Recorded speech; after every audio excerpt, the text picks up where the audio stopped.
दर्शक मित्रों, आप જોઈ રહ્યા છો આજકા ભારત ન્યૂઝ।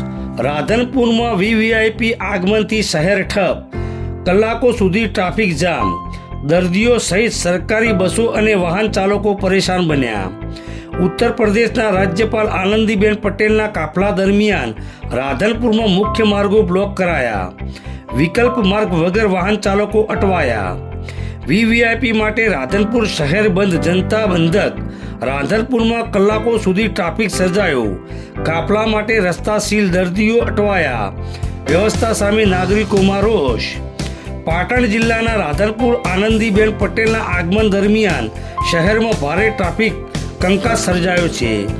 કડક પોલીસ બંદોબસ્તને કારણે મુખ્ય માર્ગો સંપૂર્ણ રીતે સીલ કરી દેતા કલાકો સુધી વાહન વ્યવહાર ઠપ રહ્યો હતો। હાઈવે 4 રસ્તા સુઈગામ, નળાબેટ રોડ અને હોનેસ્ટ હોટેલે નજીક વાહનોની લોબી લાઈનો લાગી ગઈ। સરકારી બસો, બાઇકો, રિક્ષા અને કાર રસ્તા પર અટવાયા જતા મુસાફરો ભારે પરેશાન થયા। નાના બાળકો સાથે લોકો રસ્તા પર ઊભા રહેવા મજબૂર બન્યા। ખાસ કરીને હોસ્પિટલ તરફ જતા દર્દીઓ પણ અટવાતા સમયસર સારવારમાં મુશ્કેલી પડી। એમ્બ્યુલન્સ માટે ગ્રીન કોરિડોર ન હોવાના આક્ષેપ સાથે નાગરિકોમાં રોષ જોવા મળ્યો। મહત્વનું છે કે પૂર્વ સૂચના વગર રસ્તા બંધ થતા વેપાર અને મુસાફરી બંને અસરગ્રસ્ત રહ્યા। લોકોનો સીધો સવાલ, વીવીઆઈપી માટે રસ્તા ખાલી, પરંતુ જનતા માટે કેમ નહીં?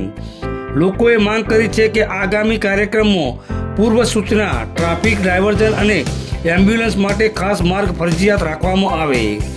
રાધનપુરમાં હવે ચર્ચા, સુરક્ષા મહત્વ કે જનતાની સુવિધા।